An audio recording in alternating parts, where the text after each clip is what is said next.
Okay, so we were going through Surah Al-Hashr and we were talking about how Allah subhanahu wa ta'ala was the one who took them out. Now, this is an important ayah that every time you think that Muslims are up against a tough opponent, a strong opponent, somebody who cannot be defeated, just keep reminding yourself of this particular ayah. Because Allah subhanahu wa ta'ala says, you did not think that they would leave, and they thought their fortresses would protect them from Allah. Now the Jews thought that because they had such a strong fortress, it could defend them, right? Is my voice okay to everyone? Yes, Yes. sir. It's okay, Yes. right? All right. So now this is an important thing even in our times, right? Any nation or any superpower who thinks that their weapons, no matter what these weapons are, can stand between them and the qadr of Allah subhanahu wa ta'ala are mistaken. Now, no matter how strong your army is, right, it cannot withstand against the power and the qadr of Allah subhanahu wa ta'ala, right? At the end of the day, that is a tenet of Iman. Now, because we watch TV and movies and news all the time, there is sometimes a belief that sets in our mind that how can you defeat an army which is so much bigger? How can you do this or that, right? But it is at the end of the day the qadr of Allah subhanahu wa ta'ala which overcomes everything. Okay.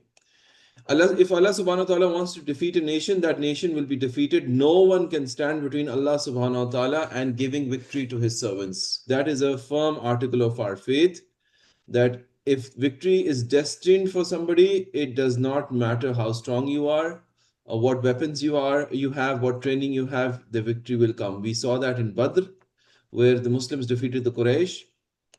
And we also saw that there's a battle called the Battle of Ain Jalut. That was a battle of the Muslims against the Mongols. And in that battle, nobody thought that the Mongols could win, and yet the Muslims won. And recently, we see in Afghanistan, they had almost 40 countries fighting for 20 years, and then they got defeated and they had to leave the country as well. 40 of the most strongest armies. So that is what Allah subhanahu wa ta'ala keeps showing us, right? So then Allah subhanahu wa ta'ala says, but the decree of Allah came upon them from where they had not expected, because the decision of Allah came from where they did not expect. Why did they not expect it? What happened which was different? Anybody can tell me? Something unexpected happened which then broke the siege. What was it? Anybody? It's literally in front of your screen. Uh, it is he who is Nobody. Burning the tree. When the trees were being cut down, when the trees were being brought down. By the way, if somebody's putting things in the chat, I can't see it. Okay, so you have to come off mute and talk about it. Okay, geez. And he cast terror into their hearts. So Allah subhanahu wa ta'ala cast terror into the hearts of the unbelievers. And there's a scholar, Ibn Qayyim, he says that the Romans and the Persians had stronger bodies. Now he talks about the Romans and the Persians. They had stronger bodies, greater numbers, and more arms than the Muslims had, but their hearts failed them when they needed them the most. Now, this is a big, big thing. They had better arms, they were taller, they were stronger, but the fact of the matter was that they were not able to have the heart or the courage when it was needed the most.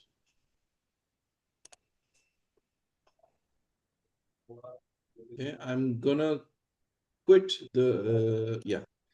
So this is basically one of the tenets of the kuffar. Now you see this in modern times as well. So many times, I don't know who's seen these videos, even in Gaza, that when the Jewish troops or the Israeli troops were cornered somewhere, they were just screaming like little girls, right?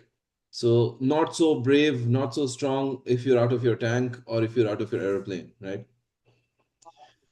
Okay, now when the Sahaba stood in battle in front of the Romans and the Persians in terms of physical ability, they were probably not as strong as the opponents. Now, the Sahaba, they were not as strong, they were not as well equipped, they did not have big swords, they did not have big chariots, they had, very meager means. Their training was definitely less, their numbers were definitely less, and the arms assortment that the Sahaba had was very limited compared to what their opponents had.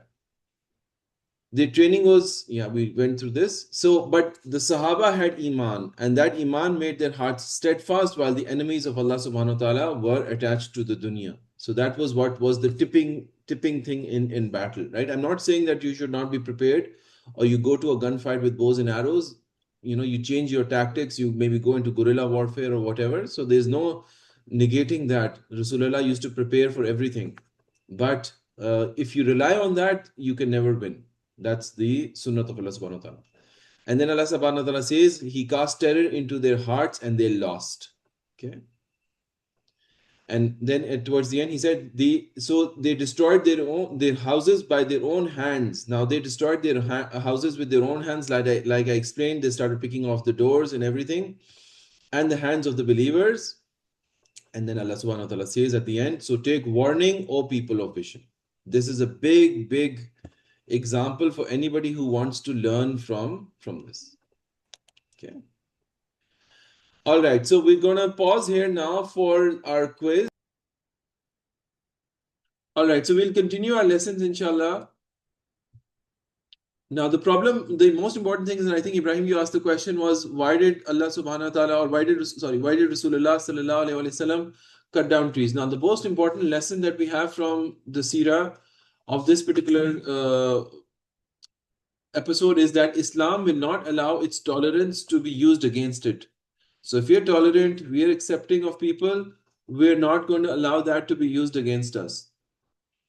Allah subhanahu wa ta'ala says, whatever you have cut down of their palm trees or left standing on their trunks, it was by the permission of Allah subhanahu wa ta'ala, and so He would disgrace the defiantly disobedient. So you were all asking me, why did Rasulullah and the Muslims cut down trees? Why did He burn down trees? And the reason for that is it was a command from Allah subhanahu wa ta'ala. So now we go back to the same issue of Muhammad sallallahu alaihi wasallam telling people not to destroy property, and then he did it himself in this particular battle. Now, first of all, this was done by the permission of Allah subhanahu wa ta'ala, so he was not acting on his own. This was something that was commanded and was with the permission of Allah subhanahu wa ta'ala. The ones that you cut down and the ones that remain, that was by the permission of Allah. And the question is why? The reason why this was happening was so that the Jews, they could be disgraced and they could be defeated because they were defiantly disobedient. They were trying to assassinate the Prophet, and therefore they had to be taught a lesson in that way. So it continues. So Rasulullah has given us instructions that are always going to be binding, but are exceptions in certain scenarios. He said, do not cut down trees in battle. He said, women, children, and old men should not be killed in battle. And he further said that monks who are in monasteries should also not be killed. So no cutting of trees, no killing of non-combatants, and you do not touch the monks in monasteries. Okay, these are the general rules that we all live by. Okay, I'll come to questions in a bit. But in this particular case, we find that with every one of these rules, there are incidents that go against the rule. So there are always exceptions to this. Okay. Now, there are certain episodes from the life of Rasulullah where we see the exceptions being the other way around. There was an incident where Rasulullah ordered the execution of women, right? Now, this woman who was trying to poison Rasulullah was a Jewish woman, and then because she tried to poison Rasulullah, there was another Sahabi with Rasulullah. She called them for a feast and she served them a roasted sheep. She put poison in it. And then Rasulullah survived at that point in time, but another Sahabi was killed. And then as retribution for that, this woman was also put to death. Now, the other example that we have is we should not be touching monks, right? But then we have the example of killing monks in the example of Salahuddin al-Ayyubi rahmatullah alayh. And I hope you all know who Salahuddin is. Now, even though he was very tolerant with the Crusaders, now the Crusaders were the Christians who were trying to take back Jerusalem from the Muslims, right? Now, they were trying to take back Jerusalem from the Muslims, but those Crusaders had monks in them as well. Those monks were fighter monks, right? Now, he would not let go of the members of the military religious order. The two most famous orders of monk fighters or monk crusaders were the Templars and the Hospitallers. This is the coat of arms of the Hospitallers. They have a different type of cross. And then obviously the Templars, they have the red cross with the white background. That's the difference between the two types of orders. Now, these orders were religious monks, but they had taken vows of fighting against the Muslims.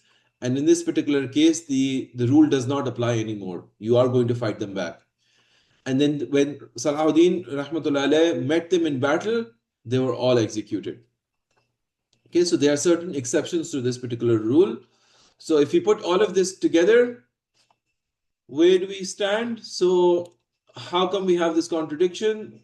The final point is Islam is a tolerant religion, and the religion of Islam has laid down rules for engagement. Those rules govern how we do jihad, how we fight in Allah's path, and these rules are to protect the rights of others and to protect the innocent life. These rules are there to protect people. These rules are there to protect innocent life. In all of Muslim conquests, whether it's the Ottomans, whether they're the Mamluks, whether they're anybody.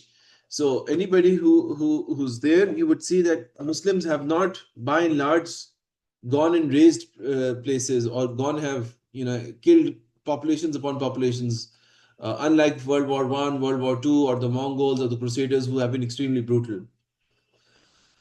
But whenever the enemy tries to take advantage of these rules and use them against the Muslims, these rules are suspended. Right? Muslims will not be held. This will not be used against the Muslims. Right? If a woman dresses up and starts fighting the Muslims, they can fight back. If a monk starts fighting, you can fight back. Right? But generally, you don't go and touch them like that. So you don't take advantage of the Muslims by using these restrictions against them. Then the Muslims are allowed to put those rules aside.